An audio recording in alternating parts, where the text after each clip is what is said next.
Horus Audiolibros. Magia y ocultismo. Presenta La doctrina de Eliphas Leví. Por Papus. Comparte, suscríbete a las notificaciones para enterarte de nuevos audiolibros. La doctrina de Eliphas Leví. Papus. La doctrina de Eliphas Leví. Nuestro objeto. Razón de esta obra. No negamos lo arduo de la tarea que hemos asumido pretendiendo hacer un resumen de la doctrina de Eliphas Leví. Es siempre a costa de la obra del autor el pretender resumir en algunas páginas las ideas que ha desarrollado en varios volúmenes, así que nos esforzaremos en agrupar lo más armónicamente posible las opiniones de Eliphas respecto a los tres grandes objetivos de que el hombre busca siempre la esencia, a saber, el mismo, el universo y Dios. Evitaremos también los obstáculos y seguiremos hasta la enseñanza del maestro que anuncia, en muchos pasajes, que ha tenido cuidado de esparcir las partes más secretas de la doctrina en varios volúmenes o en medio de algunos capítulos consagrados a un asunto muy técnico, para desorientar la curiosidad del lector precoz y atrevido.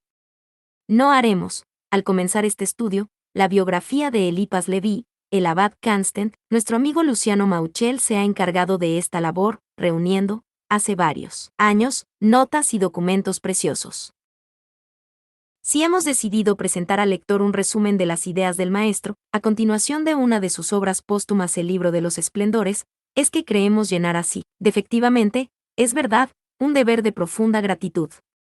En efecto, nuestra humilde personalidad ha sido escogida por las influencias ocultas de lo invisible para ser depositaria de gran parte de los objetos preferidos del célebre cabalista. Poseemos actualmente la espada mágica de Eliphas Leví, con el extracto del testamento por el cual legaba esta preciosa reliquia al amigo que asistiese al maestro en sus últimos momentos. También poseemos su cuaderno de memorias en el cual están relatadas las experiencias de evocación practicadas en Londres y París, así como los dibujos, admirablemente hechos, de las apariciones. Además, el único gran retrato fotográfico sacado en vida de Eliphas decora nuestro gabinete de trabajo. En fin, algunos libros que han pertenecido al célebre mago, y más importante todavía, preciosos manuscritos de obras inéditas, entre otras el Libro de los Esplendores, nos han sido entregados. Nuestro amigo Mauchel, por su parte, reunió algunas otras obras póstumas. Si creyéramos en la existencia de la casualidad, diríamos que en ello había intervenido, pero tenemos la firme convicción que la elección procede de más altos designios. Es necesario, no obstante, agradecer a los intermediarios humanos quienes, sin conocernos mucho, nos han proporcionado la alegría de donarnos algún objeto o precioso recuerdo. 1. Mencionaremos, en primer lugar, a A.M.P., ejecutor testamentario, que se llegó al grupo de estudios esotéricos y refirió a Lucio Mauchel la vida poco conocida del maestro. Enseguida la espada de Eliphas, de la cual la señorita A. de Wosca había encontrado el rastro, nos fue ofrecida generosamente por nuestro amigo Julián Leyá, que la recibió de manos de la señora V.A.P., que la poseía. El barón de Spedaglieri, antiguo amigo de Eliphas, que residía en Marsella, nos ofreció el retrato del maestro y un extracto de su correspondencia cabalística. El barón confió más tarde los 9 volúmenes de correspondencia a Mauchel para publicarlos. En fin, la señora B., por una serie de circunstancias misteriosas, nos puso en posesión de la mayoría de las obras póstumas del célebre cabalista. Veremos a continuación cómo los discípulos de Eliphas Leví, más dignos que nosotros de ese título, hubieran podido escribir este volumen mejor que lo haremos. No obstante, no es al talento, sino a la abnegación a lo que el invisible ha llamado en este caso, y por eso no tememos postular. Uno de los primeros puestos. He ahí las razones que hemos creído necesario exponer primeramente para justificar nuestra audacia. Ya es tiempo de abordar nuestro asunto. Influencias principales que determinan la orientación intelectual.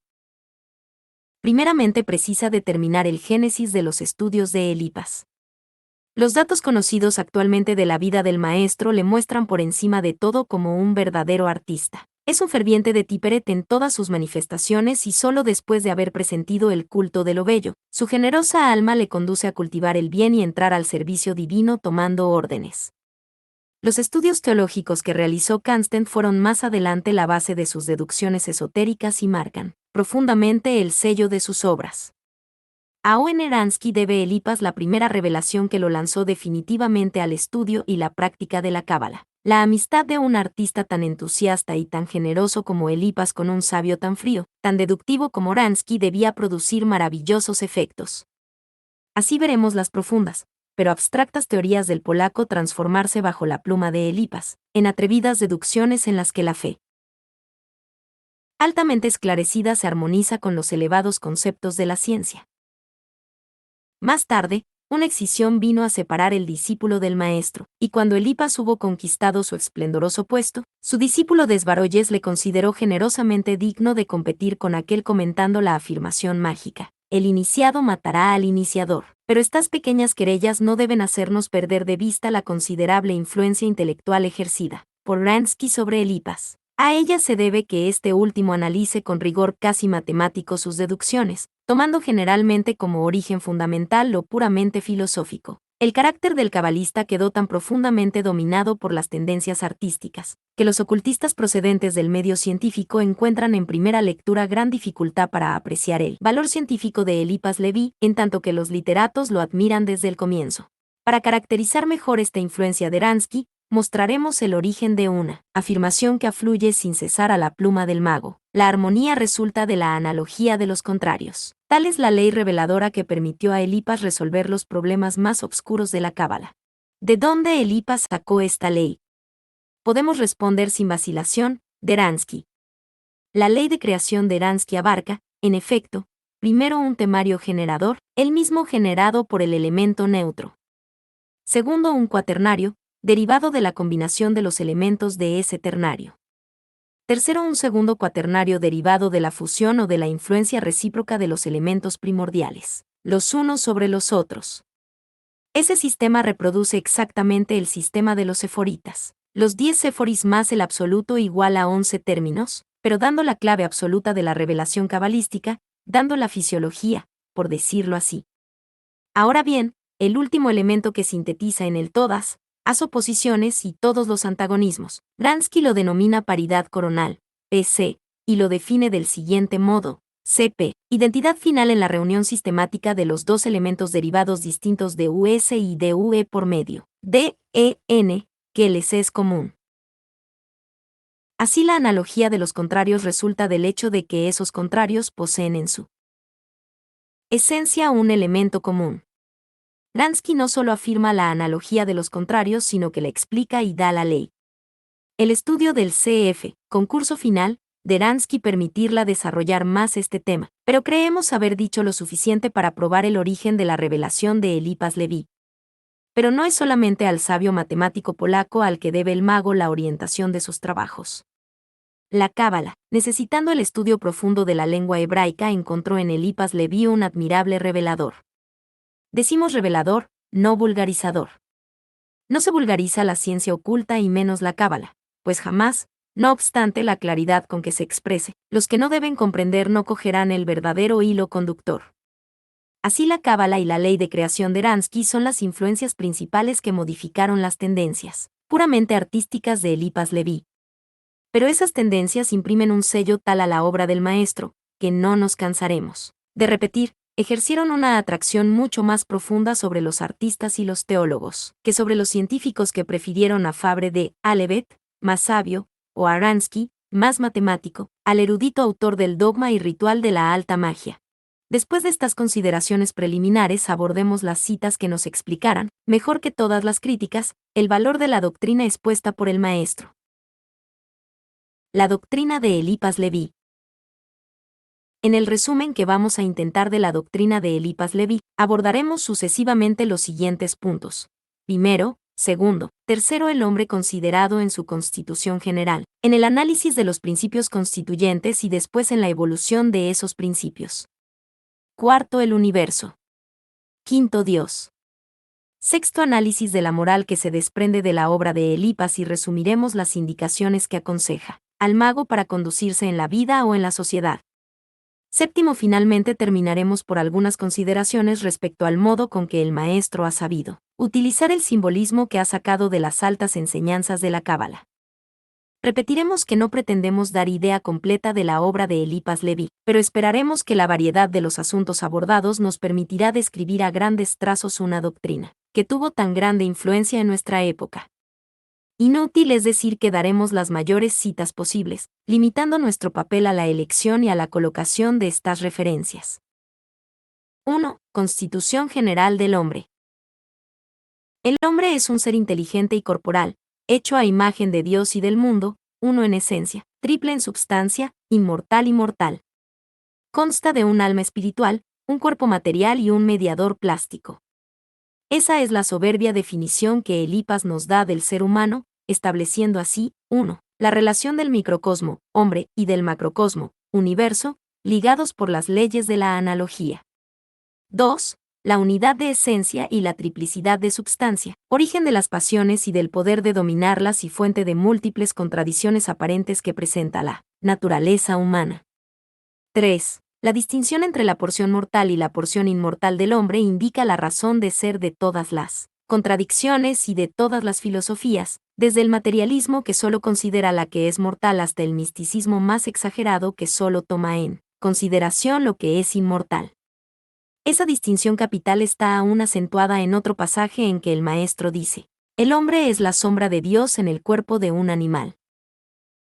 En cuanto a la comparación de los sexos, así la determina: el hombre es el iniciador que rompe, labora y siembra. La mujer es la formadora que reúne, riega y ciega. 2. Análisis de los principios constitutivos. El hombre está constituido por un alma espiritual, un cuerpo material y un mediador plástico. ¿Cuál de estos elementos analiza principalmente Eliphas? Se adivina fácilmente. No es el alma espiritual, porque Eliphas no ha llegado en psicología a la altura de Fabre de Olivet o de Ransky. No será tampoco el cuerpo físico, pues nuestro autor de naturaleza esencialmente artística repugna profundamente los tecnicismos de la psicología. Es el mediador plástico, el cuerpo astral de Paracelso, incomprendido de los filósofos modernos y tan perfectamente conocido por los antiguos, el que estudia Eliphas en sus diferentes aspectos. El mediador plástico en el hombre, la luz astral en el universo, tales son las dos revelaciones hechas a su siglo por el autor del dogma de la alta magia. Dejemos, pues, el alma espiritual o espíritu, el principio superior, del que volveremos a hablar al tratar de la evolución, y abordemos inmediatamente el estudio del mediador plástico. Ante todo, meditad el pasaje de Pastel descifrando uno de los arcanos más obscuros del exoterismo, la dualidad del segundo término de todo temario. La Trinidad ha hecho el hombre a su imagen y a su semejanza. El cuerpo humano es doble y su unidad ternaria se compone de la unión de dos mitades. El alma humana es también doble. Ella es ánimes y anima, es espíritu y ternura. Tiene dos sexos, el sexo paternal asentado en la cabeza y el sexo maternal en el corazón. La realización de la redención debe, por tanto, ser doble en la humanidad. Es necesario que el espíritu, por su pureza, redima los extravíos del corazón, y precisa que el corazón, por su generosidad, redima las sequedades egoístas de la cabeza. Postel, citado por Eliphas. El mediador plástico daremos a continuación, sin comentarios, los siguientes extractos que se explican mutuamente, lo que se puede decir del alma entera. Perfectibilidad infinita, se debe referir también a cada facultad del alma. La inteligencia y la voluntad del hombre son instrumentos de alcance y fuerza incalculables. Más la inteligencia y la voluntad tienen por auxiliar y por instrumento una facultad muy poco conocida y cuyo poderío pertenece al dominio de la magia. Me refiero a la imaginación, que los cabalistas llaman el diáfano o traslúcido. La imaginación es el ojo del alma. En ella se dibujan y conservan las formas, por ella vemos los reflejos del mundo invisible. Es el espejo de las visiones y el aparato de la vida mágica. Con ella curamos las enfermedades, influimos en la razón, separamos la muerte de los vivos y resucitamos a los muertos, puesto que es la que exalta la voluntad y la que se apodera de la gente universal. La imaginación determina la forma del niño en el seno de la madre y fija los destinos de los hombres, da ajas al contagio y dirige los ejércitos en la guerra. La imaginación es el instrumento de la adaptación del verbo. La imaginación aplicada a la razón forma el genio. La substancia del mediador plástico es luz en parte volátil y en parte fija. Parte volátil igual a fluido magnético. Parte fija igual a cuerpo fluídico o aromal. El mediador plástico está formado de luz astral o terrestre que transmite al cuerpo humano la doble emanación. Obrando sobre esta luz por su volición puede disolverla o coagularla, proyectarla o atraerla. Es el espejo de la imaginación y de los sueños. Obra sobre el sistema nervioso y produce los movimientos del cuerpo. Esa luz puede dilatarse indefinidamente y comunicar su imagen a distancias considerables. Emana a los cuerpos sometidos a la acción del hombre y puede, estrechándose, atraerlos. Es susceptible de todas las formas evocadas por el pensamiento y en las coagulaciones pasajeras de su parte. Radiante puede aparecer ante la vista y ofrecer hasta cierta resistencia al tacto. Esas manifestaciones y empleo del mediador plástico siendo anormales, el instrumento luminoso de precisión no puede producirlas sin ser falseado y causan necesariamente ya la alucinación habitual, ya la locura. El magnetismo animal es la acción de un mediador plástico sobre otro para disolver o coagular. Aumentando la elasticidad de la luz vital y su fuerza fijatriz se envía tan lejos como se quiera y se la retira, cargada de imágenes. Pero precisa que esta operación sea favorecida por el sueño del sujeto que produce la coagulación de la parte fija del mediador. Existe un idioma en el sueño que no se posee en el estado de vigilia, para comprender y hasta reunir las palabras. El idioma del sueño es el de la naturaleza, jeroglífico en sus caracteres y solo rítmico en sus sonidos. Nuestro mediador plástico es un imán que atrae o que rechaza la luz central bajo la presión de la voluntad. Es un cuerpo luminoso que reproduce con gran facilidad las formas correspondientes a las ideal. Es el espejo de la imaginación. El espíritu se nutre de luz astral exactamente como el cuerpo orgánico se nutre de los productos de la tierra. Durante el sueño absorbe la luz astral por inmersión, durante la vigilia por una serie de respiraciones más o menos lentas. Los hombres y las cosas están emanados de luz y pueden, por medio de cadenas electromagnéticas tendidas por las simpatías y afinidades, comunicar los unos con los otros, de un extremo del mundo al otro, acariciarse o golpearse, curarse o herirse, de una manera natural sin duda, pero prodigiosa e invisible. Ahí está el secreto de la magia. Nuestra doble emanación produce en nosotros dos clases de simpatías, tenemos necesidad, a la vez, de absorber y de irradiar. Nuestro corazón desea los contrastes existiendo pocos ejemplos de mujeres que hayan amado sucesivamente a dos hombres de genio. La especialidad equilibrante del mediador plástico de cada persona es lo que Paracelso llama su ascendiente y predominio y da el nombre de flagum al reflejo particular de las ideas habituales de cada uno por la luz astral. Se llega al conocimiento del ascendiente de una persona por primera adivinación sensitiva del flagum y por una dirección percebatis de la voluntad. Se vuelve al lado activo de su propio predominio hacia el lado pasivo del ascendiente de otro, cuando se quiera apoderarse del otro y dominarlo.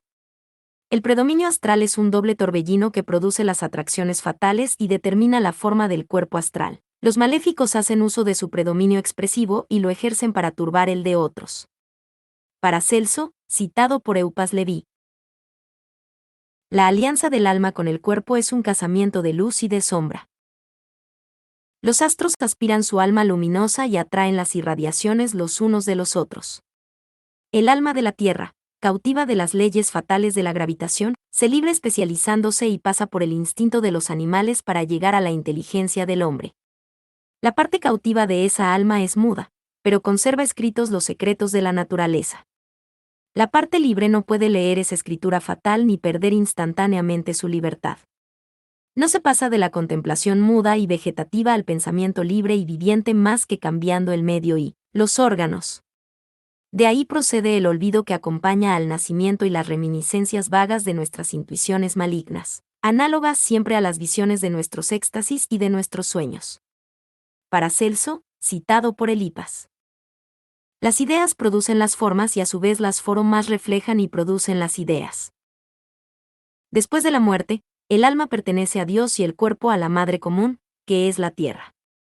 Desgraciados los que osen atentar a este refugio. El alma de los animales, separada del cuerpo con violencia, permanece cerca de ellos. La embriaguez es una locura pasajera y la locura una borrachera permanente. Ambas son causadas por una obstrucción fosfórica de los nervios del cerebro que destruye nuestro equilibrio luminoso y priva al alma de su instrumento de precisión. El alma fluídica y personal es entonces llevada por el alma fluídica y material del mundo, como Moisés sobre las aguas. El alma del mundo es una fuerza que tiende siempre al equilibrio, precisa que la voluntad triunfe de ella o que ella triunfe de la voluntad. El ser es substancia y vida. La vida se manifiesta por el movimiento y el movimiento se perpetúa por el equilibrio. El equilibrio es, por tanto, la ley de inmortalidad. La conciencia es el sentimiento del equilibrio.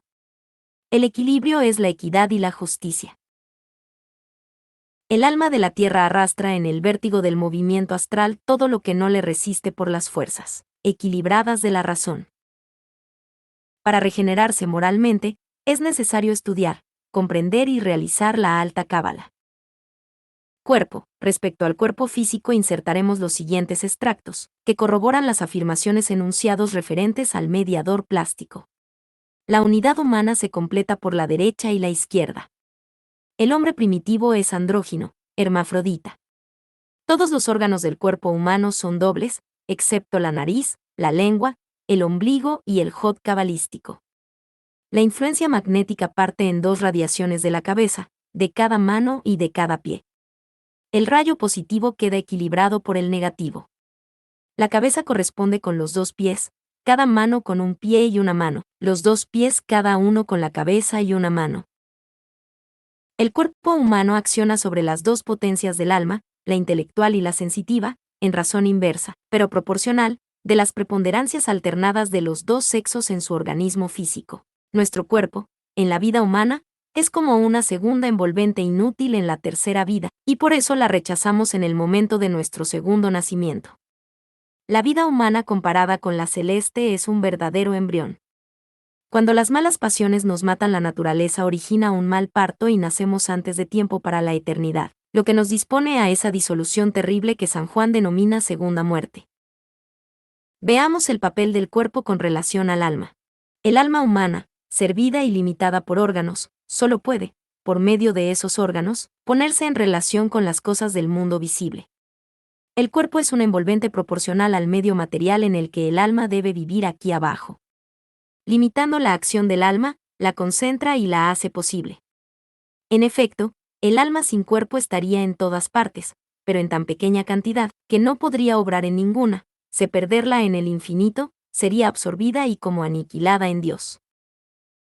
A título de curiosidad, recordaremos el secreto de la regeneración física transcrito de Cagliostro por Elipas. Trataremos del secreto de la regeneración física. Para llegar a él, precisa siempre, según las prescripciones ocultas del gran Copto, durante la luna llena de mayo, solo, en el campo con una persona fiel. Ayunar durante 40 días, bebiendo el rocío de mayo, recogido de los verdes trigos con un paño de lino puro y blanco, comiendo hierbas tiernas y nuevas. Comenzad el almuerzo por un buen vaso de rocío y acabar con un bizcocho o simple corteza de pan. Al 17º día sangría ligera. Tomad 6 gotas de bálsamo de azot por la mañana y 10 por la noche, aumentando 2 gotas por día hasta el 32º. Renovad la pequeña emisión de sangre al amanecer, dormir enseguida y permanecer en la cama hasta el fin de la cuarentena. Al despertar, después de la sangría, tomar un primer grano de medicina universal. Le experimentará un desvanecimiento que durará 3 horas, después convulsiones, transpiraciones y evacuaciones abundantes, se cambiará enseguida de ropa blanca y de cama. Deberá después tomarse un consumado de buey sin grasa, sazonado con ruda, salvia, valeriana, verbena y melisa. Al día siguiente, segundo grano de medicina universal, es decir, de mercurio astral corobinado con el azufre de oro. Al día siguiente, tomad un baño tibio. Al 36º día, beber un vaso de vino de Egipto. Al 37º día, tercero y último grano de medicina universal. Los cabellos, los dientes y las uñas y hasta la piel se os renovarán. Haced cada 50 años un retiro de 40 días a modo de jubileo. Al 39º día tragar en 2 cucharadas de buen vino tinto 10 gotas del elixir de Acharat. Al 40º día se habrá terminado el procedimiento y el viejo quedará rejuvenecido. 3. Evolución de los principios. Para comprender lo siguiente, uno lector debe recordar las enseñanzas de la cábala concernientes al ser humano y su constitución. Los cabalistas no toman en consideración, en su estudio general, el cuerpo físico del hombre. Consideran únicamente las dos polarizaciones del principio intermediario entre el espíritu inmortal y el cuerpo, polarizaciones que denominan la inferior Nepech, la otra Ruach. El espíritu puro toma el nombre de Neschama. Pero el ser humano, durante su existencia, genera los elementos formadores de su existencia futura. Cada cual crea su destino y el principio de esta creación se denomina por Elipas Imago, la imagen que formará su cuerpo astral futuro. Los indios dan a este principio el nombre de karma. Padre de Olivet le atribuye el origen del destino de la mónada humana contra el cual puede luchar la voluntad, iluminada por la providencia durante la encarnación. Así, en todas las revelaciones encontramos el mismo principio con nombres diferentes. El lector puede primeramente comprender bien la cita siguiente, que explica la evolución de los principios. El alma es una luz vestida. Esa luz es triple: Neschama, el espíritu puro; Ruach, el alma; Nepech, el mediador plástico. El vestido del Olmi 1 es la corteza de la imagen. La imagen es doble porque refleja el bueno y el mal ángel. Neschama Ruach Neps Michael Imago Samael Imago. Nepech es inmortal, renovándose por la destrucción de las formas. Ruach es progresivo por la evolución de las ideas.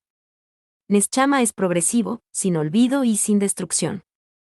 Hay 3 moradas para las almas. El hogar de los vivos, el Edén superior, el Edén inferior. La imagen es una esfinge que posee el enigma del nacimiento. La imagen fatal dota a Nepech de las aptitudes, pero Ruach puede sustituir la imagen conquistada por la inspiración de Neschama. El cuerpo es el molde de Nepech. Nepech es el molde de Ruach. Ruach es el molde de la vestimenta de Neschama. La luz se personifica revistiéndose y la personalidad solo se estable cuando el vestido es perfecto. Esa perfección en la tierra es relativa al alma universal de la tierra. Hay 3 atmósferas para las almas. La tercera atmósfera acaba donde comienza la atracción planetaria de los otros mundos.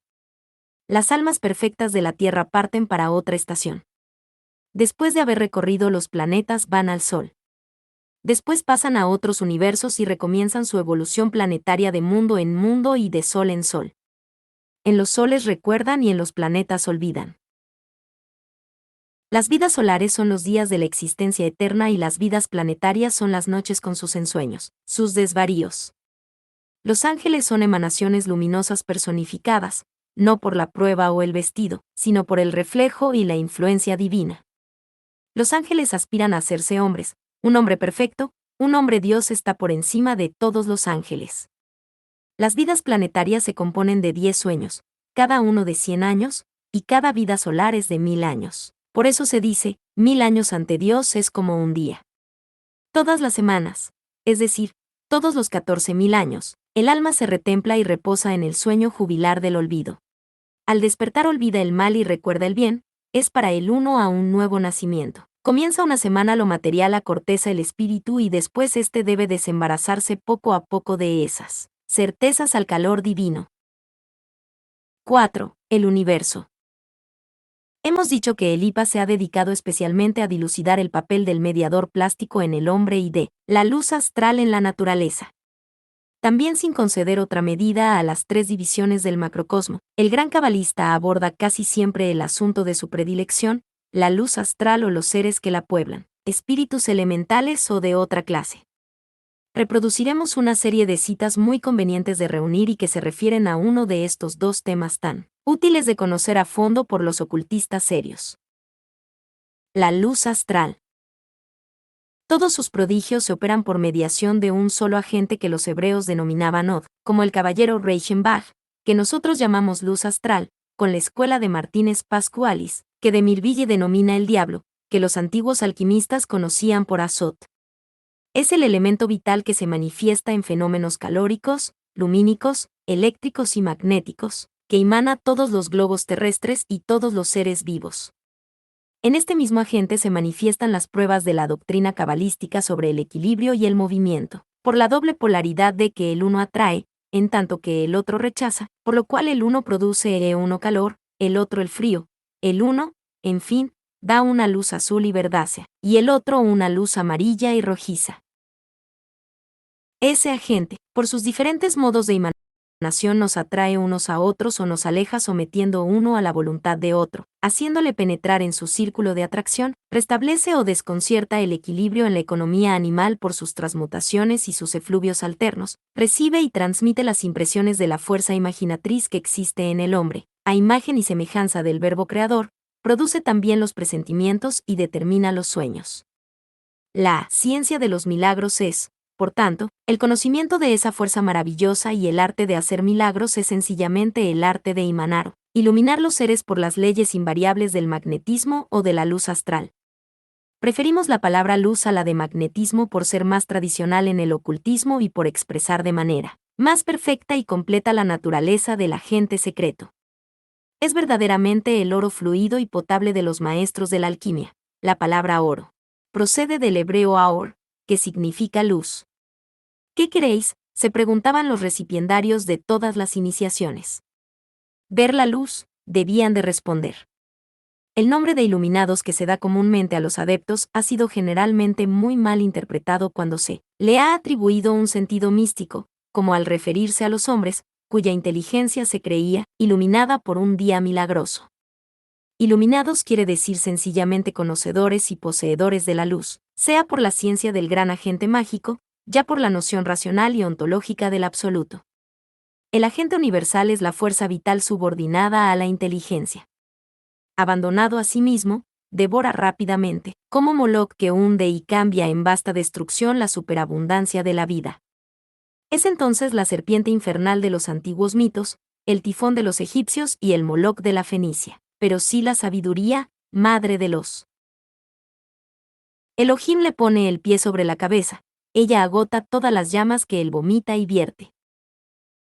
Sobre la tierra a manos llenas una luz vivificadora también es, dice en el Zohar, que al comienzo de nuestro periodo terrestre, cuando los elementos se disputaban la superficie del mundo, el fuego parecía a una serpiente inmensa, envolviendo todo en sus repliegues e iba a consumir por completo a los seres, cuando la clemencia divina elevó en su derredor las olas del mar como una cortina de nubes y poniendo el pie sobre la cabeza de la serpiente la hizo entrar en el abismo.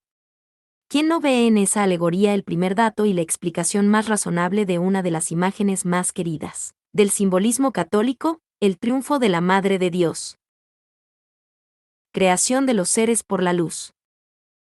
La luz es el agente eficiente de las formas y de la vida porque es al mismo tiempo el movimiento y el calor. Cuando se fija y polariza alrededor de un centro, produce un ser vivo, después lo atrae, para perfeccionarlo y conservarle toda la substancia plástica necesaria. Esa substancia plástica, formada en último análisis de tierra y agua, ha sido con razón denominada en la Biblia limo, barro o lodo. Pero la luz no es el espíritu, como creen los hierofantes indios, y todas las escuelas de Goecia es solamente el instrumento del espíritu. No es el cuerpo del Potoplacés, como lo interpretaban los teólogos de la escuela de Alejandría. Es la primera manifestación física del azufre divino.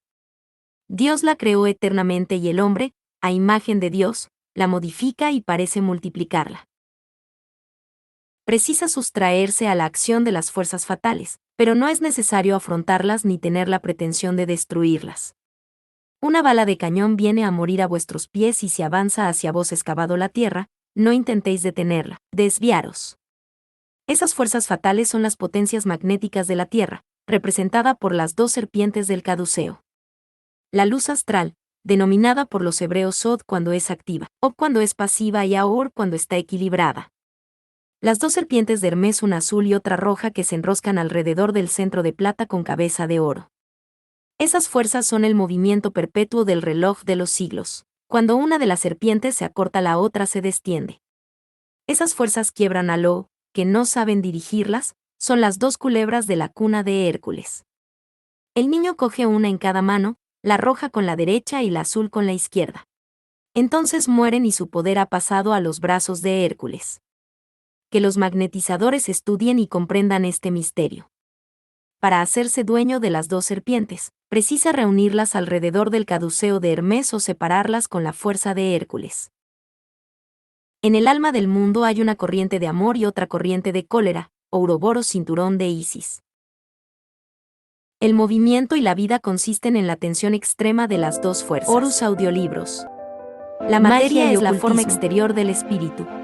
Presenta. La inteligencia obra sobre magia ella, ceremonial la que a su vez reacciona sobre la inteligencia. Dion Fortune. La armonía resulta de la analogía de esos dos contrarios. Apoderándose del pensamiento que produce las diversas formas, se adueña de las formas que se les hace servir para sus obras. La luz astral está saturada de almas que ella desprende en la generación incesante de los seres.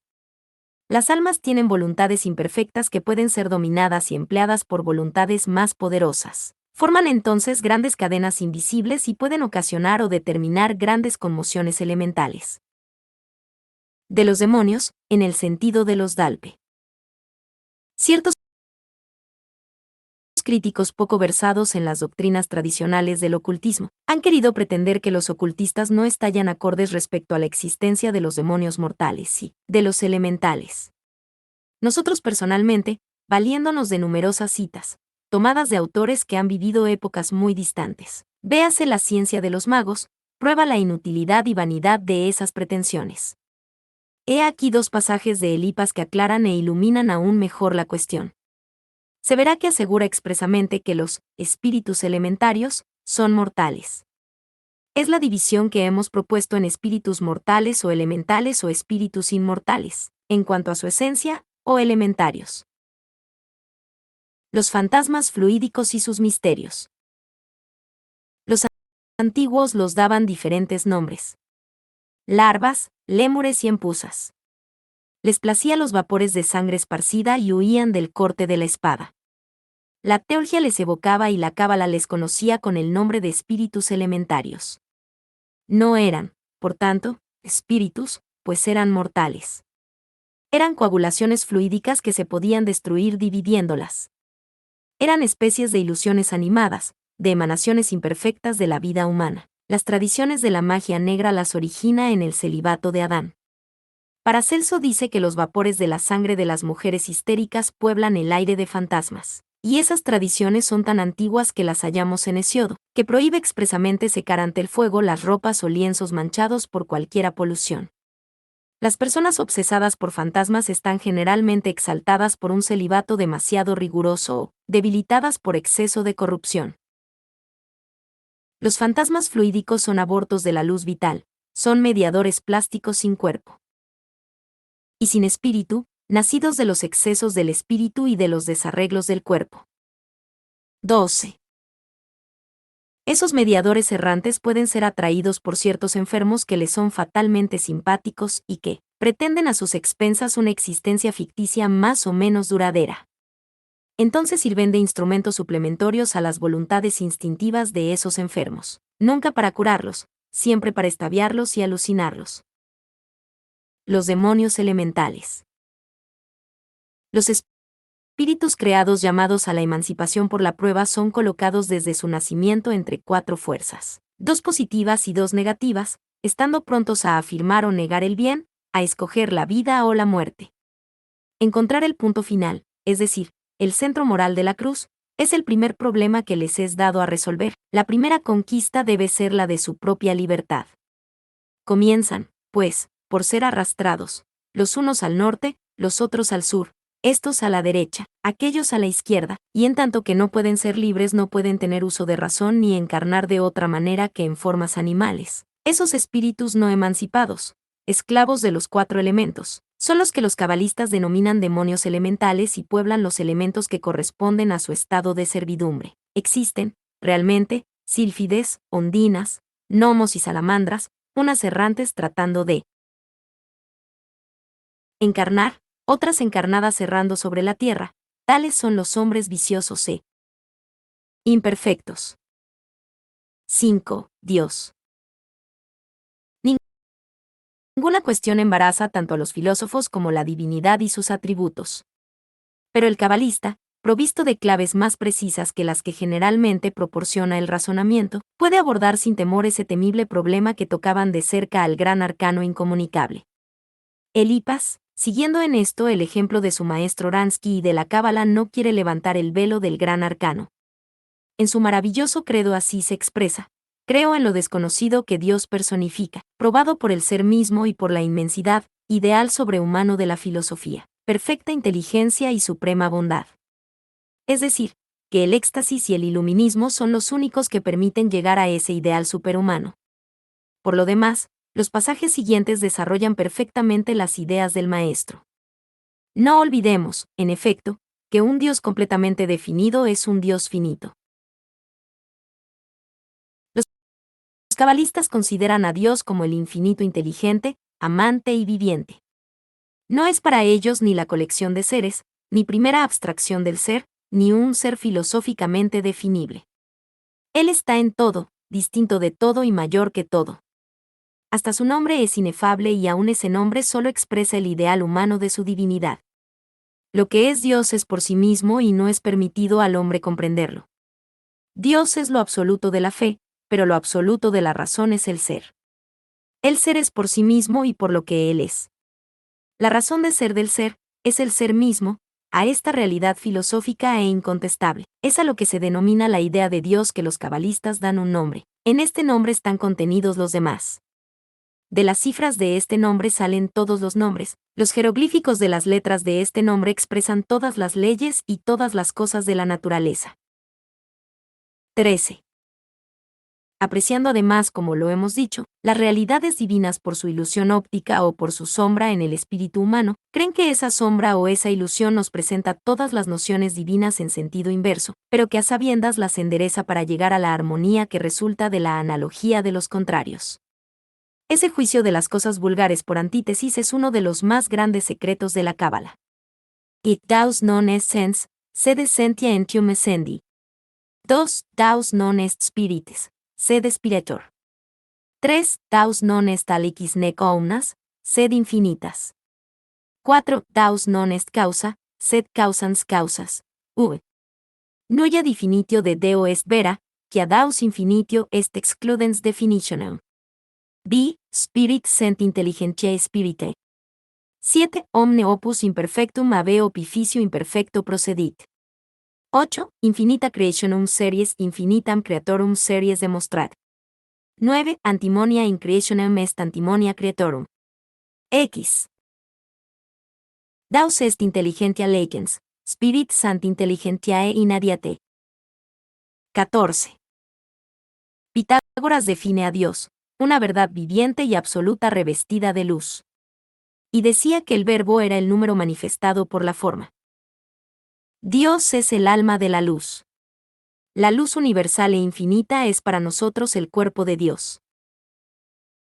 Los pueblos se forjan los ídolos y los quiebran, el infierno se puebla de los dioses caídos, hasta que la palabra del gran iniciador se oiga: Dios es espíritu y es preciso adorarle en espíritu y en verdad.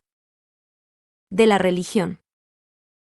Los cultos cambian y la religión siempre es la misma. Los dogmas se devoran y absorben los unos a los otros, como ocurre con los animales que viven en la tierra, y el mundo dogmático solo es el demonio del error. Como el mundo terrestre es el imperio de la muerte. La muerte aparente alimenta la vida real, y las controversias religiosas deben concurrir más pronto o más tarde, en un gran catolicismo que, desarmando al ángel de la muerte, revelará a las naciones el misterio del dolor. Terminaremos insistiendo en esta observación que nosotros entregamos sin temor a la admiración de aquellos que saben. Dios opera en el cielo valiéndose de los ángeles y en la tierra por los hombres. 6. Realización de la doctrina. La moral, los axiomas mágicos. Después de haber pasado revista a grandes rasgos a la doctrina de Elipas, doctrina derivada casi exclusivamente de la Cábala, pero con el arte adaptado a nuestra época, vamos a esforzarnos en ver cómo comprende la realización de esta doctrina por el hombre dueño de sus pasiones, por el que aspira a la verdadera realización mágica. Saber sufrir, abstenerse y morir, tales son las 3 reglas principales que el maestro entrega a la meditación del mago. Dice, en efecto, Aprender a sufrir, aprender a morir es la gimnasia de la eternidad, es el noviciado inmortal. El estudiante de ciencias ocultas debe, ante todo, dominar los prejuicios que le ocultan sus investigaciones y comprender que la magia y el esoterismo no son ocultas más que para los ambiciosos e ignorantes. Las ciencias ocultas. Hay hombres que como la luz los irrita y fatiga vuelven su espalda al sol, mirando siempre a su sombra. Si se creen cristianos, adoran al diablo, dándole los atributos de Dios. Si se llaman filósofos, adoran la nada y la anarquía poniéndolas en lugar del ser eterno y del orden inmutable que preside a la jerarquía de los seres. La afirmación temeraria y la negación absurda tienen también sus fanáticos. Estos son los búhos de la inteligencia. 15. Los que solo ven en la noche de sus pasiones al clarear el día quedan ciegos. Jamás esos hombres comprenderán nada de la filosofía oculta, para ellos solamente es oculta. Oculta como uno sol para los búhos, oculta como el buen sentido para los fanáticos, oculta como la razón para los insensatos. Pues es la filosofía de la luz, es la filosofía del buen sentido, es la filosofía exacta como los números, rigurosa como las proporciones de la geometría, regulada u ordenada como la naturaleza, evidente como el ser, infalible como las matemáticas eternas. Ciego el que no lo vea, pero más ciego aún quien pretenda verlo en la noche. El temerario que ose mirar al sol sin pantalla queda ciego y entonces para él el sol es negro. Nunca el estúpido vulgar comprenderá la alta sabiduría de los magos. Orfeo canta y los monos hacen muecas y gestos, esperando que el poeta elogie su cola. La gloria que se pide a primera muchedumbre es ambrosía bien amarga, pues contiene mucha hiel y poca miel. Además, las palmas inmortales son tardías en nacer y suelen no dar sombra más que a los féretros. Los verdaderos grandes hombres son poco ávidos de escuchar su gloria, saben que si el trueno, como se dice vulgarmente, ahorra el laurel, este estará por especie de complicidad entre azotes y azahares. Fábula 4. La corona de laurel es con frecuencia corona de vértigos. La savia de laurel contiene el más sutil de los venenos.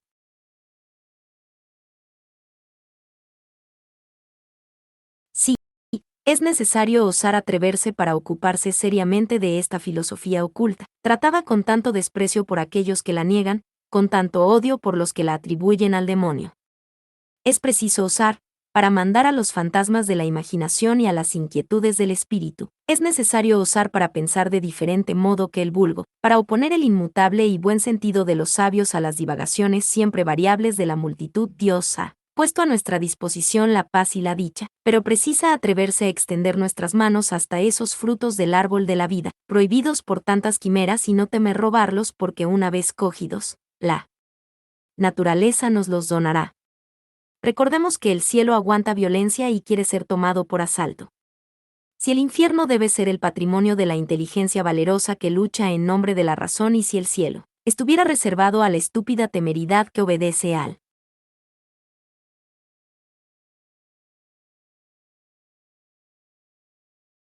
misterio, las gentes de honor y de corazón deberían ir todas al infierno, y este sería entonces el cielo. Amor, he ahí el gran secreto de la magia, pero precisa diferenciar el amor que inmortaliza del que mata. Mientras que el amor es un deseo y un goce, es mortal. Para eternizarse es necesario que se convierta en sacrificio, pues entonces pasa a ser fuerza y virtud. Es la lucha de Eros y Auteros que equilibra al mundo. He ahí porque el odio es generador de lágrimas y, por consecuencia, de remordimientos. Nuestros enemigos se fortalecen con nuestro odio. El único medio de hacerlos impotentes para perjudicarnos es amarlos. El amor a nuestros enemigos es el más poderoso de todos los amores, por ser el más desinteresado, por consiguiente, el más tranquilo. 16. El que odia, se odia. El que hiere, se hiere. El que maldice, se maldice. El que daña, se daña. El alma del malvado es eternamente devorada por los monstruos que engendra. Un sentimiento de odio o de envidia es una víbora que se alberga y se nutre en nuestro corazón. Los malos sentimientos toman frecuentemente las formas odiosas que les corresponden y persiguen al criminal en sus alucinaciones y en sus ensueños. La locura incurable es siempre consecuencia y resultante de un pecado mortal contra lo justo. La razón muere de un pecado mortal, como el cuerpo de un golpe mortal. In malevola manimam non habitavit sapiencia, dijo Salomón. Lo que quiere decir, la razón no cobijará jamás al odio. Cualquiera cosa que os haya hecho vuestro hermano, si le odiáis estáis equivocados y a vuestra vez seréis culpable para con él. El orgullo. El mago póngase en guardia. La fuerza que él ha dominado puede hacerle olvidar su verdadera situación de apóstol encargado de evolucionar el medio social ambiente y el orgullo, suprema tentación del artero, podrá posesionarse de su ser. Cuanto más se eleva la inteligencia del hombre mayor es su desorden cuando se abandona a la fatalidad de los instintos. La embriaguez del orgullo es más irracional que la del vino y el más eminente sabio, cuando se extravía con agrado, podrá recibir lecciones de buen sentido y de sabiduría del ser más ínfimo y embrutecido. Ideas sociales. De ahí derivan las ideas sociales expresadas, pero con cuánta reserva, por el gran cabalista, tendiendo a la constitución de un imperio de sabios, gobernado por un gran papa, espiritualmente, asistido de un gran rey, temporalmente.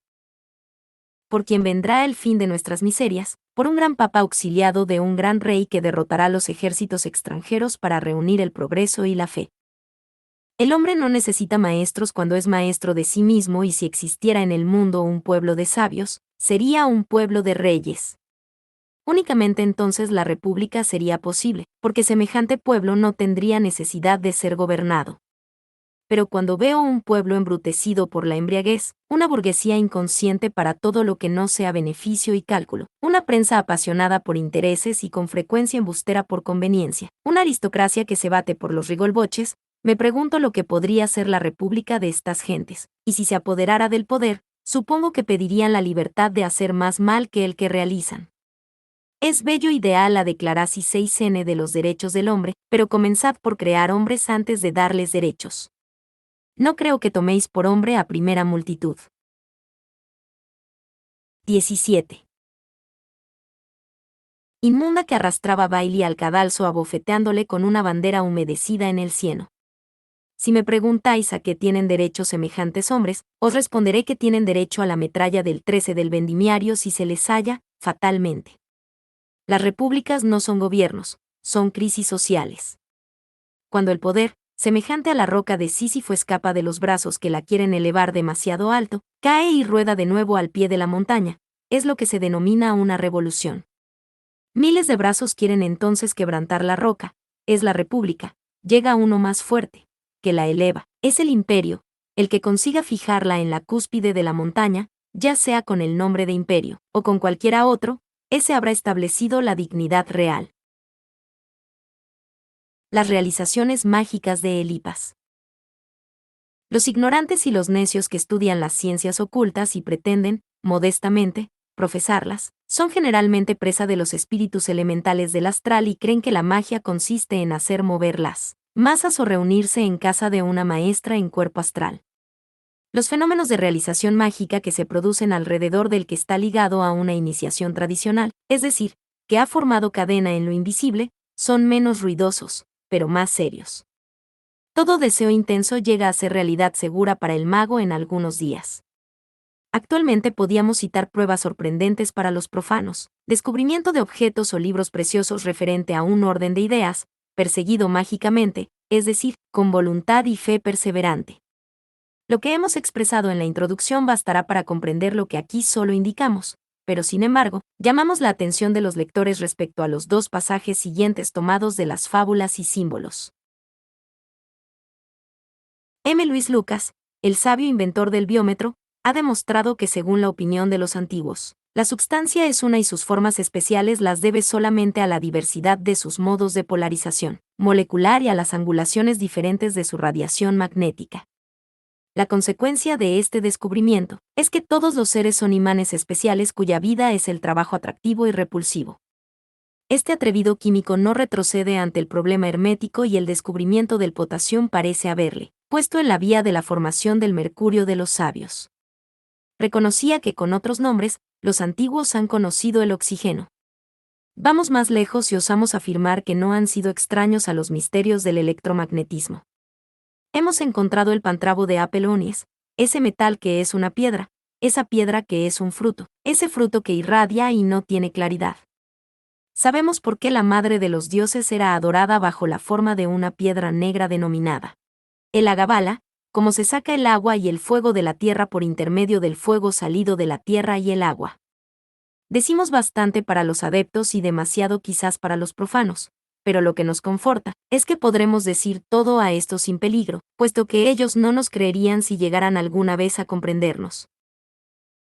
La pobreza es casi siempre más útil al hombre que las riquezas y, por tanto, ¿cuántas veces hemos experimentado la gran potencia de ese imán universal que satisface todas las necesidades y previene todos los deseos del adepto cuando no son desmedidos? Hemos llegado al punto temible, como en el cuento infantil de los 3 deseos, de dejar escapar por no haberlo pensado, la vaga expresión de un deseo. La ciencia nos proporciona sus libros olvidados o perdidos, la tierra exhuma para nosotros sus viejos. 18. Talismanes. La riqueza, con las manos llenas de oro, pasa ante nosotros y dice sonriente, toma todo lo que necesites.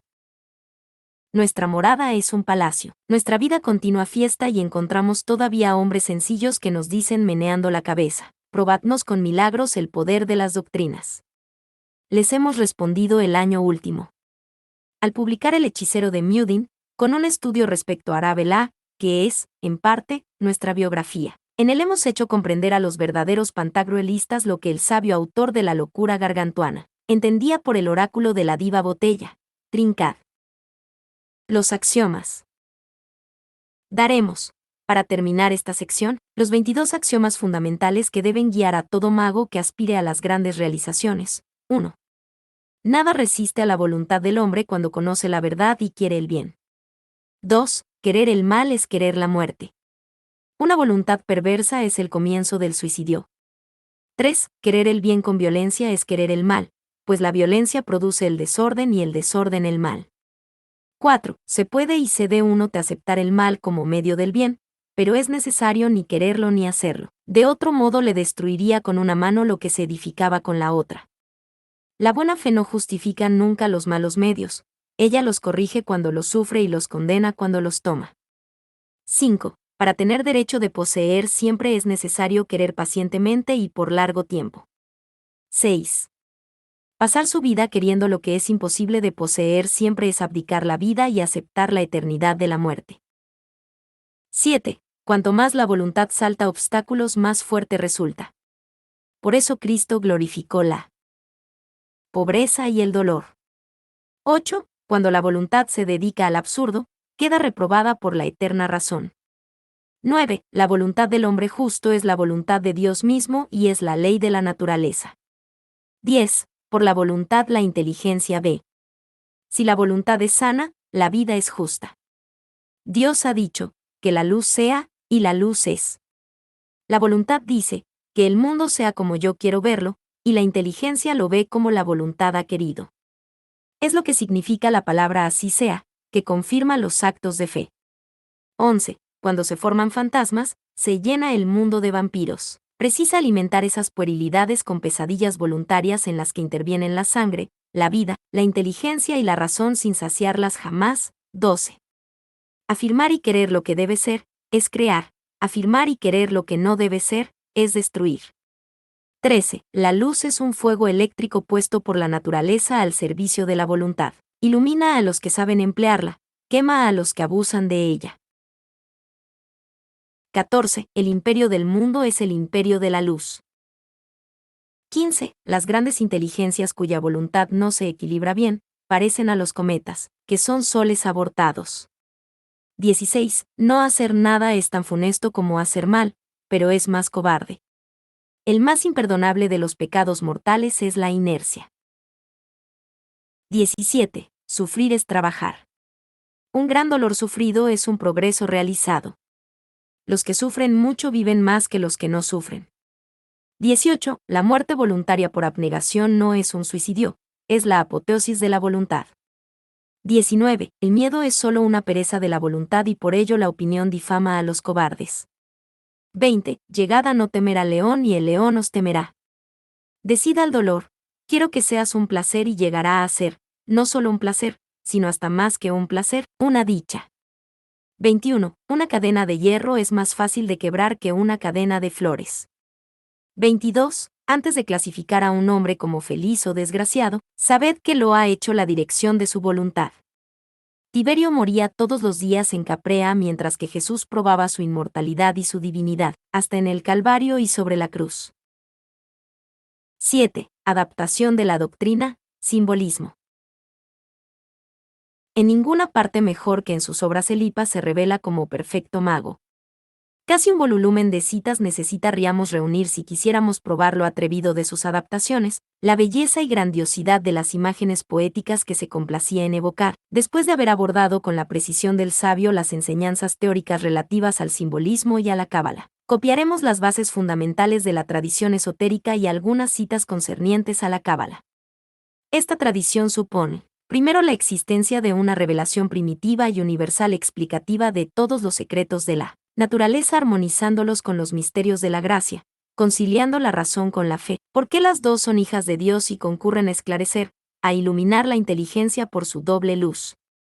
Segundo, la necesidad que siempre se ha tenido de ocultar esta revelación a la multitud por miedo de que abuse, interpretándola mal y para que no sirva contra la fe ni las fuerzas de la razón ni las potencias de la misma fe, extraviando a la misma razón porque el vulgo no suele entender bien. Tercero, la existencia de una tradición secreta reservando a los soberanos pontífices y maestros temporales del mundo el conocimiento de sus misterios.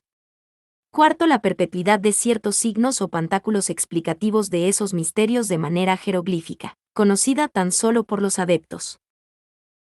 Así como hay tres nociones divinas y tres reinos inteligibles, así también existe un triple verbo, porque el orden jerárquico se manifiesta siempre trino. Hay palabra simple, palabra jeroglífica y palabra simbólica. En otros términos, el verbo que expresa, el verbo que oculta y el verbo que significa. Toda inteligencia hierática consta, en la ciencia perfecta, de 3 grados. Las claves cabalísticas. La autoridad, ese gran elemento tan desconocido en nuestros días, se apoya en la sagacidad e inteligencia como la quite de los hebreos en Chokma y Bine. Véase nuestro dogma y ritual de alta magia. La autoridad sanciona el honor que se base en el sacrificio y la justicia como Tiperet en Gedulá y Geburá. El hombre se basa en la verdad social que es la alianza del orden y del progreso, de primera ley y de la libertad, del poder y del deber, y esa verdad constituye la vida moral de la humanidad. Así, autoridad 1 honor 6 sabiduría 2 progreso 7 inteligencia 3 orden 8 abnegación 4 verdad social 9 justicia 5 humanidad 10. Esta es la explicación y la aplicación filosófica de los nombres sagrados de la Cábala, de la que hemos dado en nuestras precedentes obras su sentido hierático y misterioso. Para pronunciar según la ciencia las grandes palabras de la Cábala, precisa pronunciarlas con clara inteligencia, con voluntad sin arrestos, con actividad sin límites.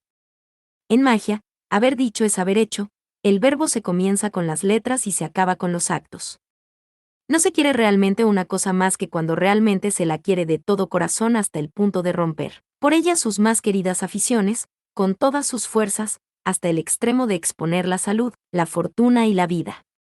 Llamamos con especialidad la atención del lector respecto a esta alta definición del ocultismo, dogma único, simbolismo filosófico y poético a la vez que se entierra entre los restos de las viejas civilizaciones y renace. Con las nuevas sociedades, el ocultismo es bello, es inmortal en su profunda razón de ser, representa la naturaleza y sus leyes, el espíritu humano y sus aspiraciones, lo desconocido y sus incertidumbres superando una legítima hipótesis. Pero el dulce misticismo cristiano, con sus ensueños del cielo, con sus enternecimientos hacia un ideal de ternura y de pureza infinita, ha hecho casi olvidar la colosal ciencia de Ilusis y de Tebas.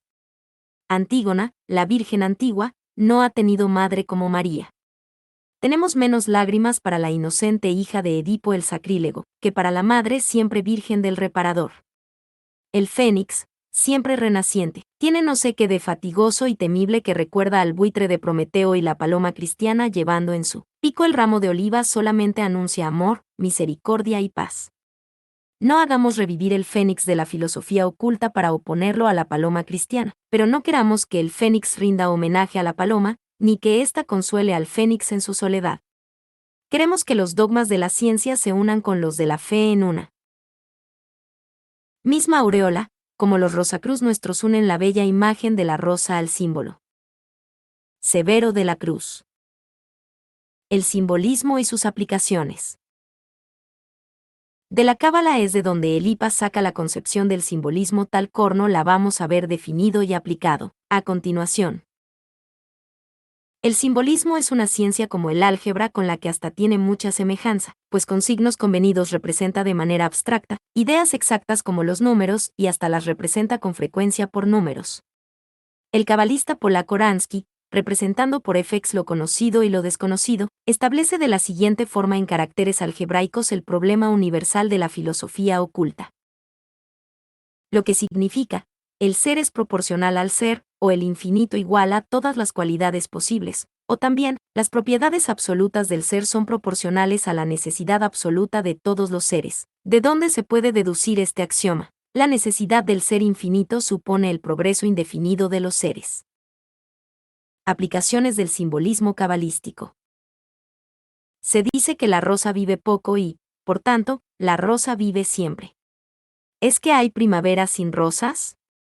El tipo de la rosa es inmortal en la luz. La luz fotografía sin cesar rosas con hojas vegetales formadas de tierra y agua. Las pruebas perecen y se renuevan, pero la rosa luminosa no muere. Así ocurre con todo lo bello, la belleza es eterna, pero los matices que la coloran con su luz pueden difumarse. El método de los rabinos cabalistas era exagerar los símbolos para explicarlos. Cubrían así el velo con un nuevo velo, para forzar al buen sentido en adivinar el espíritu bajo el evidente absurdo de la letra. Esos mismos rabinos decían también que los gritos de las parturientes son recogidos por el ángel de misericordia y, encerrados en una caja de oro, y que en el día final, cuando Satán acusará a la raza humana ante el tribunal de Dios y cuando los hombres no tengan que responder, el ángel abrirá la caja, saldrá una voz más poderosa que todos los clamores del infierno y todos los hijos de Adán serán salvados por él. Ruego sublime al unísono grito, el grito libertador de todas las madres. San Miguel y Satán son el resumen del simbolismo como Mitra y el toro negro, como Hércules y la hidra del N, como Bellerofón y la quimera, como Apolo y la serpiente salida de los fangos del diluvio. Simbolismo eterno como la luz y la sombra, como el pensamiento y la forma, como la fábula y la verdad. Los hombres bien equilibrados son centros de movimiento. Son soles que arrastran necesariamente mundos en su círculo de atracción y que crean universos. Eso se realiza por sí mismo y sin que el adepto lo sueñe, y por ello Cristo decía, buscad, ante todo, el reino de Dios, la verdad, y su justicia, lo demás vendrá por sí mismo. Dichosos los que comprendan esta sublime frase. Las fuerzas equilibradas son esencialmente creadoras. Los Elohim han hecho el mundo y los Elohim son las potencias equilibradoras de la naturaleza. Por esto, según la leyenda oriental, Salomón, habiendo iniciado a la reina de Saba en la verdadera sabiduría, la hizo madre de un hijo, fábula 3. De la posteridad de Salomón y de la reina de Saba nacieron los 3 reyes magos que fueron más tarde a visitar al Salvador en Belén, reuniéndose así en un solo templo que era un pobre establo, pero bajo los rayos de una sola estrella el pentagrama de la inteligencia oculta, véase en nuestro dogma y ritual de la alta magia todos los simbolismos del mundo. Los grandes símbolos síntesis de la doctrina. La esfinge. La ciencia fatal. La esfinge estaba sentada en su roca solitaria, proponiendo un enigma a toda frente prosternada, y si el futuro rey al misterio sucumbía, el monstruo decía, muere, tú nada has adivinado. Sí, para el hombre aquí abajo la vida es un Prabhu-Noema, que resolvió el trabajo bajo la guadaña de la muerte. De nuestro porvenir el manantial está en nosotros mismos, y el centro del mundo pertenece al más fuerte. Sufrir es trabajar, es realizar su tarea. Desgraciado del perezoso que se duerme en el camino. El dolor, como un perro, muerde los talones del perezoso quien un solo día pierde sobrecarga el mañana. Vacilar, es morir, equivocarse, un crimen previsto por la naturaleza y con anticipación espiado. El ángel del mal en libertad retumba en el abismo, reino y desesperación de Satán derrotado. Dios no se apiada jamás de clamores ni de lágrimas, para consolarnos nos ha dado el porvenir. Somos nosotros los que forjamos la desgracia. Somos nosotros los encargados de castigarnos. Para dominar la muerte precisa vencer la vida. Se necesita saber morir para revivir inmortal, precisa tener a los pies la naturaleza subyugada, para transformar el hombre en sabio y la tumba en altar. De la esfinge la última palabra es la hoguera, Alcides es el rayo de Edipo y la cruz del Salvador. Para contrarrestar los esfuerzos de la serpiente decidida, precisa al santo amor consagrar el dolor. La frente del hombre de la esfinge fulgura inteligencia, sus pechos de amor, sus uñas de combate. Sus alas son la fe, el ensueño y la esperanza, y sus caderas de toro el trabajo en la tierra. Si sabes trabajar, criar, amar, defenderte, si por vivos deseos no estás encadenado, si tu corazón sabe querer y tu espíritu comprender, Rey de Tebas, salve, hete coronado. 23. El credo filosófico. Creo en lo desconocido que Dios personifica, probado por el ser mismo y por la inmensidad. Ideal sobrehumano de la filosofía, perfecta inteligencia y suprema bondad. Creo en el infinito que el finito proclama, creo en la razón que no se debilita, creo en la esperanza y he adivinado el alma, sentando que el amor desprecia la muerte. Creo que el ideal para nosotros se realiza en los hombres con amor, espíritu y bondad justos de todos los tiempos, vos sois mi iglesia, y mi dogma tiene por ley la universalidad. Creo que el dolor es un esfuerzo para nacer, que el mal es para nosotros la sombra o el error del bien, que el hombre trabajando debe conquistar su ser, que el bien es el amor y que Satán no es nada. Creo que la misma esperanza vive bajo todos los símbolos, que el mundo tiene por ley la solidaridad. Yo derroco el altar da todos los ídolos, pronunciando dos palabras, justicia y verdad. Creo que por el derecho el deber se mide, que el más fuerte debe más y el débil menos, que tener miedo del verdadero Dios es injuriarle, pero que precisa unir nuestros esfuerzos a los suyos. Creo que la naturaleza es la fuerza inocente de la que jamás nuestro error abusa impunemente. El mal hace al pensamiento activo y vigilante, pero él es el remedio y no el castigo. Creo que de la muerte desgarrando los velos, volveremos todos al hogar paterno. La ignorancia y el error son las sombras de las estrellas, de las que el bien radiante es el centro eterno. 24. El templo del porvenir. Maestros divinos del imperio de los ensueños, grandes esperanzas y reyes del porvenir, en arados fecundos cambiáis los puñales, salve a vosotros, sacerdotes del porvenir. Venid corazones a bendecir la inmensa cadena, abrid el espacio a los deseos inmortales. En un cielo nuevo el ciclo comienza, la humanidad eleva sus altares. Números vivos del mudo Pitágoras, explicadnos la vida con letras de oro, marcadnos 7 veces el arco iris de la aurora que de Platón el verbo aún anima. Cristo eterno, monarca luminoso, triunfa aún de tus verdugos crueles. Ven en espíritu a transfigurar la tierra, la humanidad reconstituye sus altares. Todo el universo es un templo sublime que solo tiene un rey, un sol y un dios: el error, la noche, la ignorancia y el crimen son el bosque muerto devorado por el fuego, de Zoroastro aquí la fe irradia. El infierno extingue sus eternas hogueras, Psiqui sonríe y el amor la corona, la humanidad reedifica sus altares.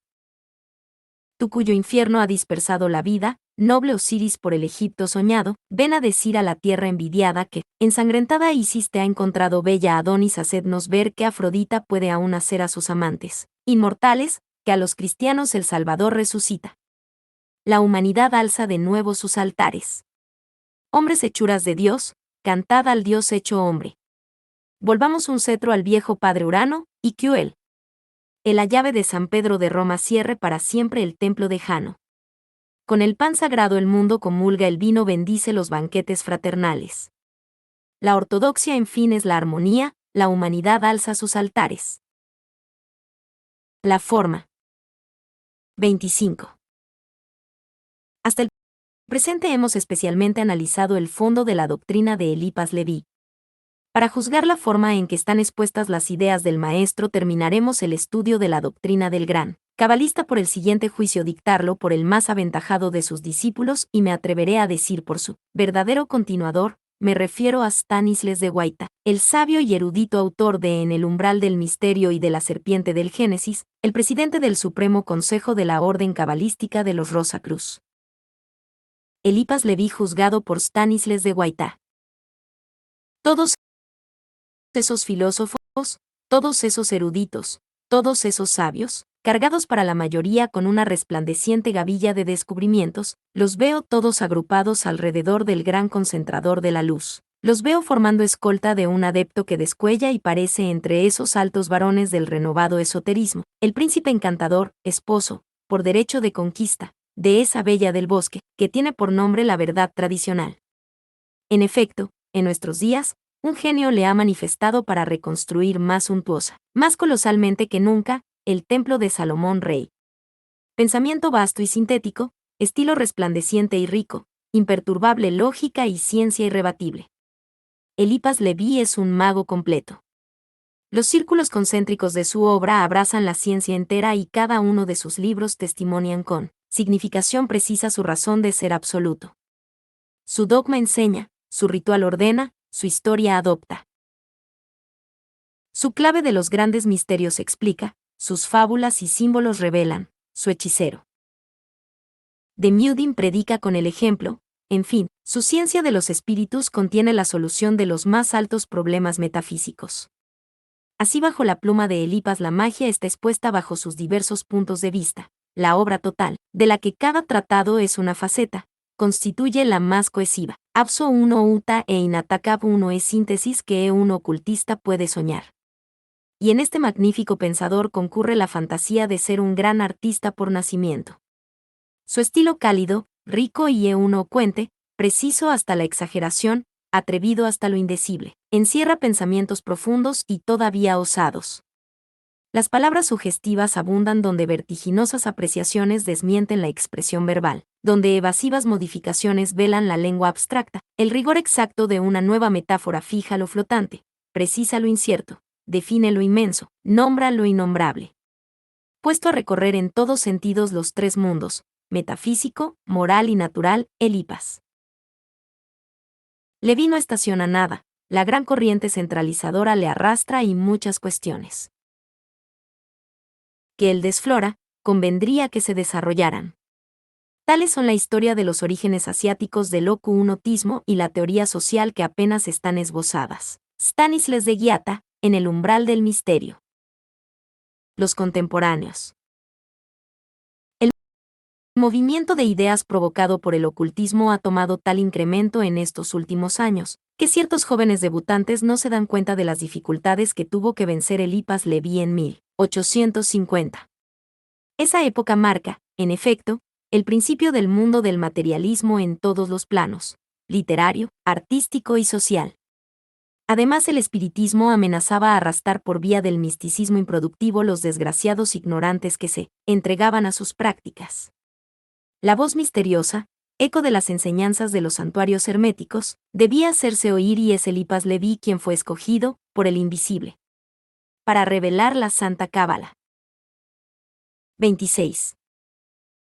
Siempre que las semirevelaciones o incompletas enseñanzas vieron de improviso el día, la tradición del esoterismo cabalístico, alma de nuestro occidente, supo manifestarse y atraer hacia ella los espíritus generosos y entusiastas.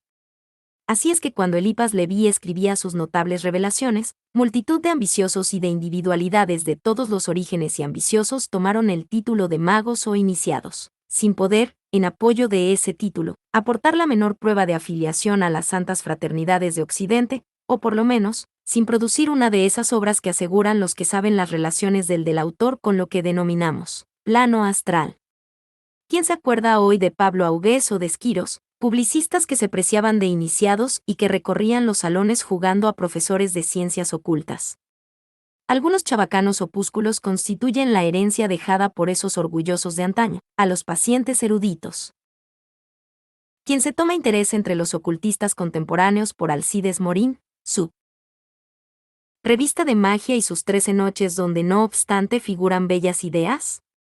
Quien sabrá hacer justicia a Cagne, el verdadero revelador del espiritismo, el curioso autor de los arcanos de la vida futura, al intrépido magnetizador cuyas soberbias ideas fueron transmitidas a la burguesía por Allan Kardec, quien no obstante merece nuestra atención. Y hablaremos de Vintras, que conocía verdaderamente los arcanos de la magia, pero dirigiendo sus altas revelaciones hacia la vía siniestra y perdiéndose en los misterios de la Goecia para concurrir a ese abad Bouillan, cuya larva y manada de odio pedía todavía sangre.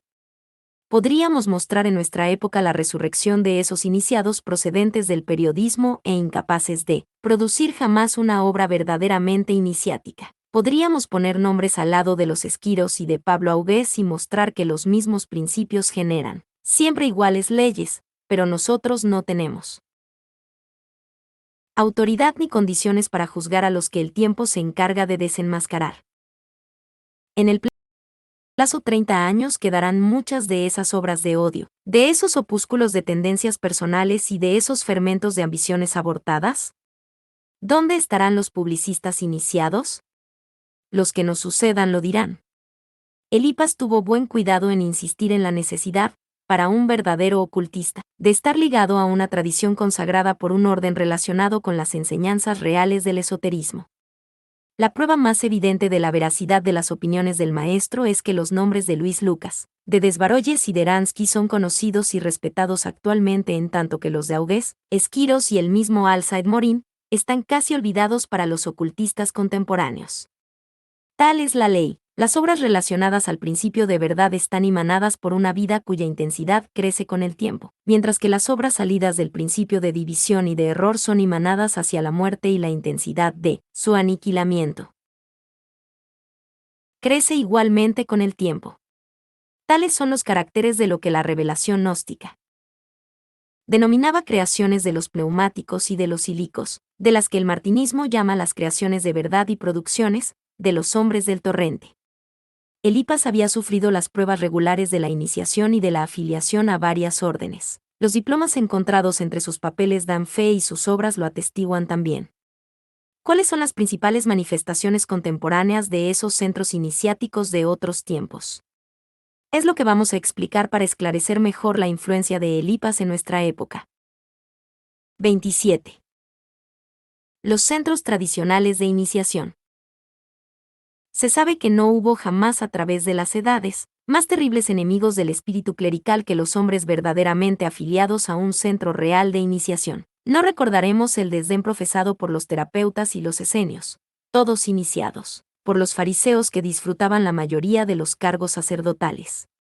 Más tarde fueron los gnósticos los que defendieron la realidad de la autoridad contra las engañosas ilusiones del poder acaparado por el clericalismo de la cristiandad, y después es a la gnosis o a la cábala a quien las diversas órdenes iniciáticas de Occidente han siempre pedido la luz mística que ilumina a todo el que viene a este mundo, pero es preciso saberla encontrar bajo las cortezas que la ocultan. Entre las órdenes relacionadas con la gnosis citaremos la francmasonería, que guarda la luz en sus símbolos, incomprendidos de los F. de todos los grados, como Israel guarda los jeroglíficos cabalísticos de la Biblia sin comprenderlos, así como los francmasones no comprenden los símbolos gnósticos, base de los misterios de los capítulos y de los areópagos.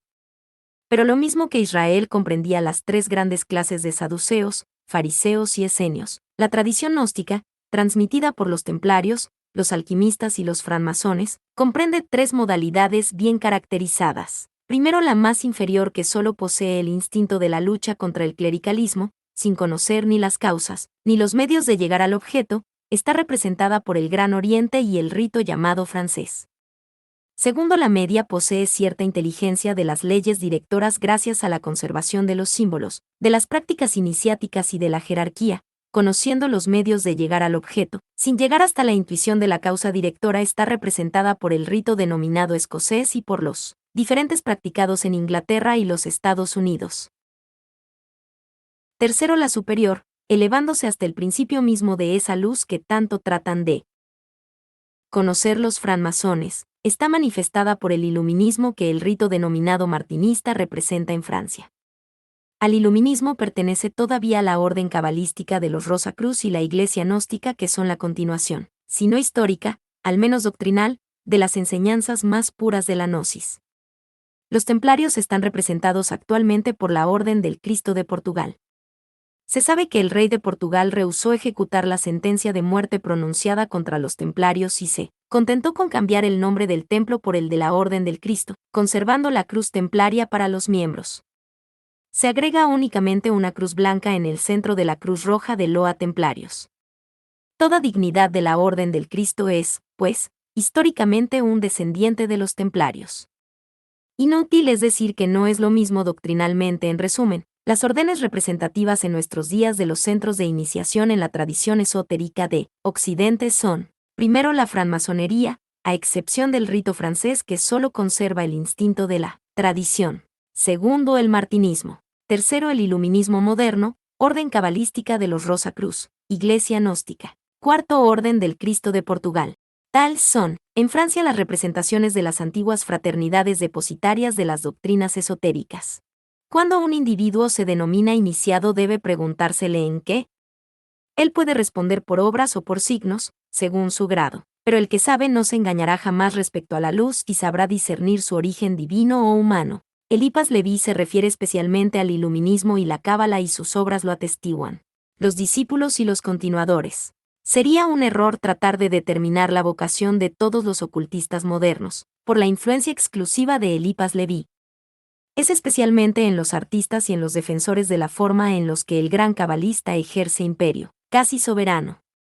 Ahora bien, el ocultismo contemporáneo se recluta tanto en los centros científicos como en los literarios, y es Aransky, Conde Gebelin y Fabre de Olivet, al mismo Luis Lucas, a quienes es preciso remontar para encontrar el origen de muchos de los trabajos de los esoteristas contemporáneos sin ocuparse de las afiliaciones a las paternidades iniciáticas. Entre los literatos, discípulos casi directos de Eliphas, citaremos Stanislas de Guaitá, Emilio Michele, Albert Camus, Josephine Peladán, René Caillet. Entre los ocultistas procedentes de las escuelas científicas y sobre los que Eliphas ha tenido influencia real, pero secundaria, citaremos F. Che Barlet, Julien Leyat, Albert Poisson, Mark Haven, Paul Cedir. En fin, precisa mencionar aquellos para los que la personalidad intelectual de Eliphas les ha interesado particularmente, como el barón Spedalieri, Lucien Mauchel, M.M., Montaut-Charrot, y M.M. Hutchinson, discípulos todos del maestro. Ciertos grupos derivados del gran movimiento provocado en nuestros días por el esoterismo han a su vez formado admiradores y discípulos del cabalista, pero de segunda línea. Sería complicar este estudio, el mencionar todos esos brillantes discípulos que aún no han afirmado su personalidad más que por ridículas polémicas o por artículos pretenciosos. Nos atendremos a los que han fundado su valor en obras sólidas y resumiremos rápidamente los resultados logrados en la actualidad bajo la influencia de Eliphas Leví. Stanislas de Guaitá. Siempre hemos presentado al restaurador de la orden cabalística de los Rosacruz como el continuador más directo de Eliphas Leví.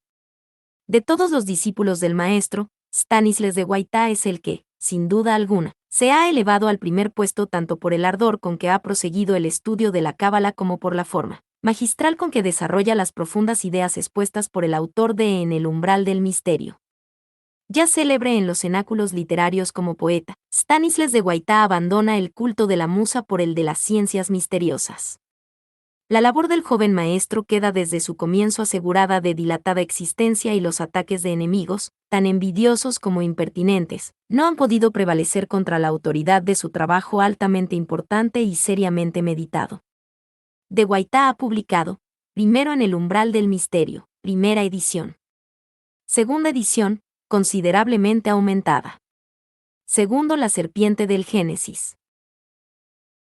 Stanis I As de Guaitá es iniciado en el iluminismo y en el martinismo. Josephine Peladán.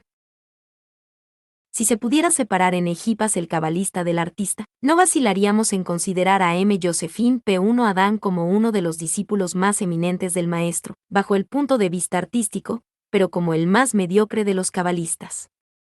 Es, en efecto, imposible a todo espíritu independiente no admirar la forma magnífica, con frecuencia genial, que Peladán ha sabido dar a las teorías elementales de ciencia oculta hasta el punto que las obras del autor de la decadencia latina influyen en los poetas y en los artistas tan ponderosamente como los mismos libros de Eliphas. Pero los verdaderos y fervorosos prosélitos de la cábala quedan asombrados de las infantiles afirmaciones, presentadas como crema del misterio por M. Peladan, escribiendo que el Zohar contiene algunas hojas escritas o poniendo al día esa inenarrable teoría de las fuerzas planetarias sacada indudablemente de la tradición caldeo-greca. Pero la forma es tan elevada que salva, a pesar de todo, el fondo y, si los ignorantes son los únicos que pueden, seguir a M. Peladan como cabalista, este joven autor tiene derecho a la admiración de todos como escritor y como artista. Las costumbres excéntricas del que se titula zar no podrán hacer olvidar en el espíritu de todo hombre independiente el valor intelectual del que llamaremos sin temor el realizador de Tipperet. Emilio Michelet. Despreciando el reclamo y los éxitos efímeros debidos a la sola influencia de un exterior excéntrico que oculta con frecuencia la pobreza del interior, poniendo su entera confianza en la persecución desinteresada del ideal belleza oculta en el simbolismo esotérico de todas las civilizaciones. Emilio Michelet no permite a sus realizaciones intelectuales ver el día, sino después de pacientes esfuerzos y largas y fructuosas meditaciones. A eso se debe el éxito tan clamoroso de cada una de las obras de Emilio Michelet entre los intelectuales. Primero, del esoterismo en el arte. Segundo, una serie de conferencias esotéricas en el Grupo Independiente de Estudios Esotéricos, donde Emilio Michelet dirige los estudios de estética. Tercero, una serie de conferencias respecto a la magia del amor, en el Salón de Capuchinos, verdadera obra maestra de ciencia y elevación. Emilio Michelet es iniciado en iluminismo y en martinismo.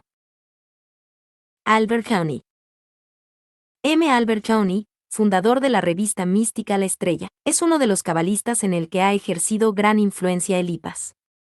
Retirado en provincias, lejos de ardorosas luchas y de sectas rivales, M. Camus consagra sus ocios a comentarios altamente interesantes de los clásicos de la cábala y él trabaja actualmente en una importante obra referente a la cifra seniosta. Es el libro de los misterios de que Elipas Leví se ocupa en los comienzos del libro de los esplendores.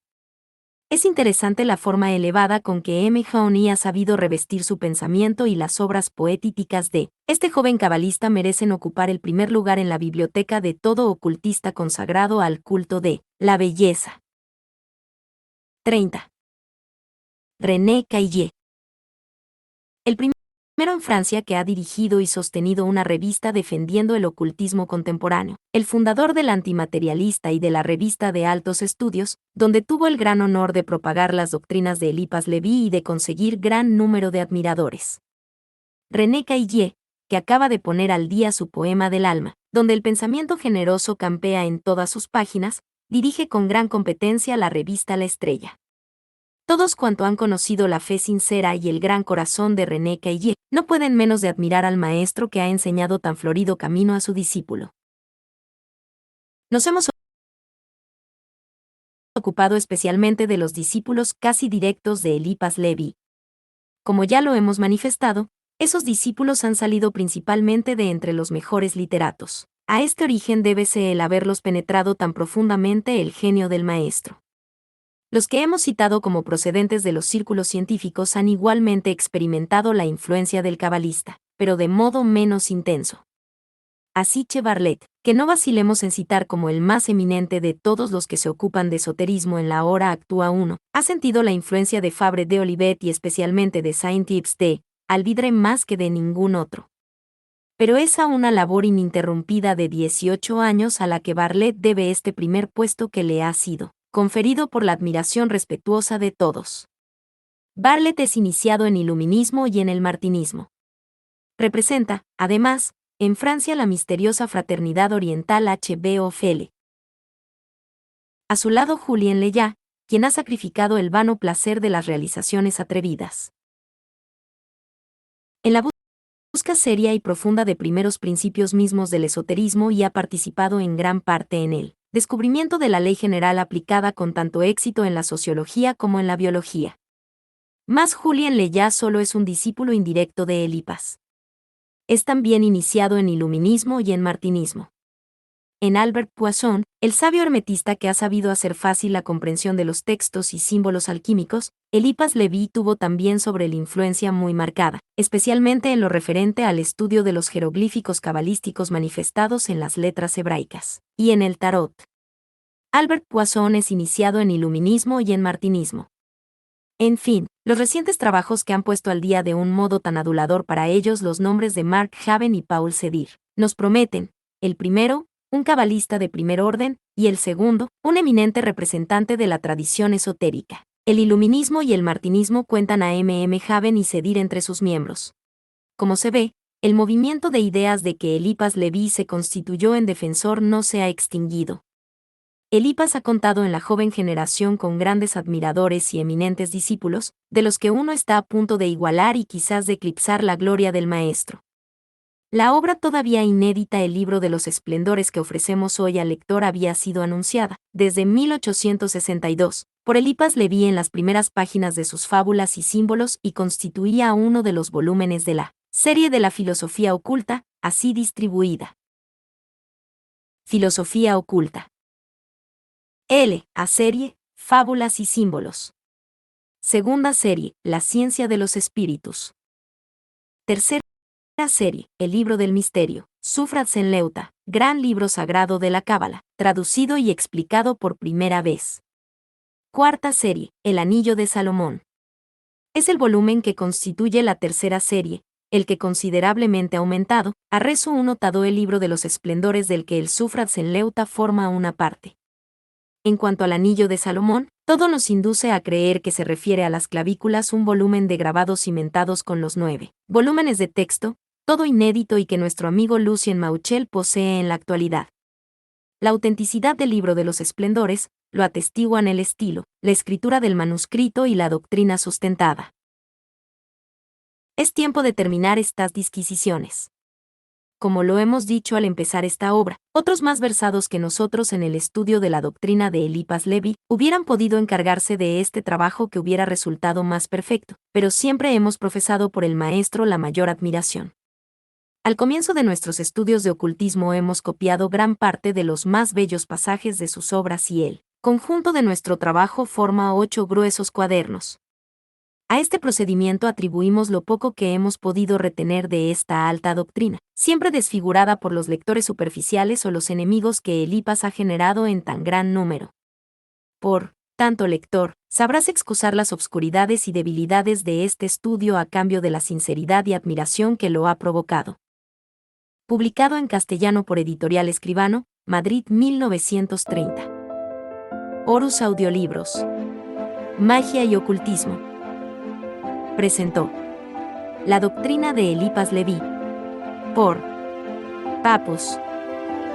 Comparte, suscríbete a las notificaciones para enterarte de nuevos audiolibros.